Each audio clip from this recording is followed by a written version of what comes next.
आज हम एक ऐसे टॉपिक पर बात करने वाले हैं जिसके बारे में ना खुलकर बात नहीं होती। एक ऐसा संघर्ष जो अंदर ही अंदर चलता रहता है, पॉर्न की लत। ये एक सेंसिटिव टॉपिक है, हाँ, लेकिन बहुत ज़रूरी भी है। तो चलिए इसे थोड़ा समझने की कोशिश करते हैं। और हाँ, ये एक ऐसा संघर्ष है जो सिर्फ पुरुषों तक ही सीमित नहीं है, ये महिलाओं को भी उतना ही प्रभावित करता है। ये एक बहुत ही कॉमन प्रॉब्लम है और अगर कोई भी इससे गुजर रहा है तो ये जानना सबसे ज़रूरी है कि वो इस लड़ाई में अकेले नहीं है। तो सबसे पहले बात करते हैं इस छिपे हुए संघर्ष की, मतलब अंदर से ये महसूस कैसा होता है और ये कितना फैला हुआ है। शायद जितना हम सोचते हैं उससे कहीं ज्यादा। बाहर से देखने पर ना सब कुछ नॉर्मल लग सकता है, लेकिन अंदर एक पूरी अलग कहानी चल रही होती है। गिल्ट, फ्रस्ट्रेशन, डर, अकेलापन, ये सारी फीलिंग्स ना इंसान को अंदर से खोखला कर देती है। मतलब एक तरह का बवंडर है जो सिर्फ मन के अंदर ही उठता है। और सबसे बड़ी दिक्कत यह है कि ये लड़ाई ना बिल्कुल खामोश होती है। शर्म के मारे कोई इस बारे में बात ही नहीं कर पाता, और जब बात नहीं होती तो लगने लगता है कि शायद ये प्रॉब्लम सिर्फ मेरे साथ ही है। और जानते हैं, यही अकेलापन इस साइकिल को और भी ज्यादा मजबूत कर देता है। अब एक ऐसा फैक्ट जो शायद चौंका दे। हार्वर्ड और कैम्ब्रिज यूनिवर्सिटी के सर्वे ये बताते हैं कि करीब 30% महिलाएं इस लत से जूझती हैं। 30%? तो ये बात तो बिल्कुल साफ है कि ये सिर्फ मर्दों का मुद्दा नहीं है। तो चलिए अब थोड़ा सा इसके पीछे की साइंस को समझते हैं, क्योंकि ये कोई कैरेक्टर की कमी या कोई नैतिक कमजोरी नहीं है। ये हमारे दिमाग का एक प्रोसेस है और इसे समझना बहुत ज़रूरी है। साइंस में इसे कहते हैं डोपामिन हाईजैक। अब ये क्या है? देखिए, डोपामिन हमारे ब्रेन का एक रिवॉर्ड केमिकल है जो हमें अच्छा महसूस कराता है। पॉर्न देखने पर यह केमिकल बाढ़ की तरह रिलीज होता है। इससे होता यह है कि हमारा ब्रेन का जो रिवॉर्ड सिस्टम है ना, वो एक तरह से हैक हो जाता है और फिर उसी फीलिंग को पाने के लिए दिमाग और ज़्यादा एक्सट्रीम कंटेंट की डिमांड करने लगता है। और ये साइकिल शुरू कैसे होती है?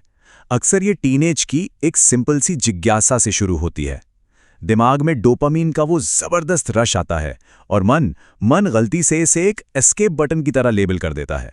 मतलब हर मुश्किल से भागने का एक शॉर्टकट। और फिर क्या, स्ट्रेस हो, डर हो, अकेलापन हो, हर नेगेटिव फीलिंग के लिए डिफॉल्ट सॉल्यूशन यही बटन बन जाता है। तो सबसे जरूरी बात जो यहां समझने वाली है वो ये है कि ये कोई कमजोरी नहीं है। ये दर्द से, तकलीफ से बचने का एक तरीका है, एक कोपिंग मैकेनिज्म।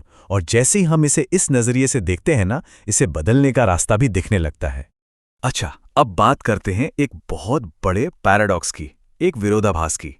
अक्सर इस लत की जड़ में अकेलापन होता है, लेकिन मजे की बात यह है कि इसका नतीजा उस अकेलेपन को कम नहीं करता, बल्कि और भी ज्यादा बढ़ा देता है। होता क्या है कि उम्मीद तो यह होती है कि इससे अकेलापन दूर हो जाएगा, लेकिन असलियत में होता है ठीक इसका उल्टा।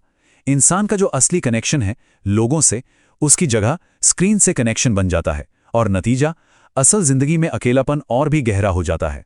तो ठीक है, प्रॉब्लम को तो हमने समझ लिया। अब आते हैं सॉल्यूशन पर, और इसका रास्ता एक नए थॉट पैटर्न, एक नई सोच को बनाने से शुरू होता है। साइकोलॉजी की एक बहुत ही फंडामेंटल बात है कि हम अपने विचारों को रोक नहीं सकते, जबरदस्ती नहीं कर सकते। हम सिर्फ उनका रास्ता बदल सकते हैं, उन्हें एक नई दिशा दे सकते हैं। तो क्रेविंग से लड़ने की बजाय हमें दिमाग को एक नया पैटर्न सिखाना होगा। और इसका सबसे पहला स्टेप क्या है? जब भी वो इच्छा, वो क्रेविंग उठे, बस एक पल के लिए रुकना है और पहचानना है कि इस इच्छा के पीछे असल फीलिंग कौन सी है। क्या ये स्ट्रेस है, अकेलापन है, या फिर किसी तरह का डर? तो चलिए अब एक रिकवरी टूल किट तैयार करते हैं। कुछ ऐसे प्रैक्टिकल एक्शन लेने वाले तरीके जिन्हें क्रेविंग उठते ही इस्तेमाल किया जा सके। जैसे कि अगर अकेलापन लग रहा है तो किसी दोस्त या घर में किसी को एक छोटी सी कॉल लगा ली। अगर स्ट्रेस फील हो रहा है तो जो भी स्ट्रेस की वजह है उसे एक कागज पर लिखो और फिर फाड़कर फेंक दो।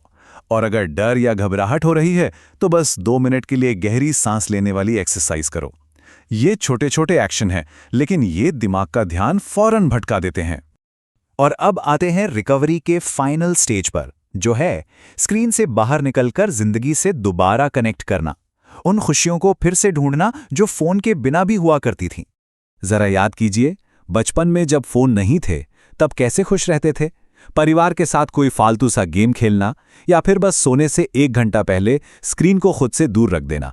अगर कोई अकेला रहता है तो स्केचिंग या ड्राइंग कर सकता है, या अपनी डायरी में अपने सपनों और गोल्स के बारे में लिख सकता है।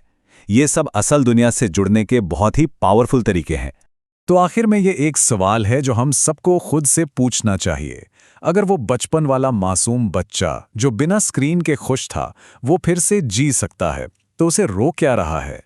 उम्मीद और बदलाव की ताकत हम सबके अंदर ही है।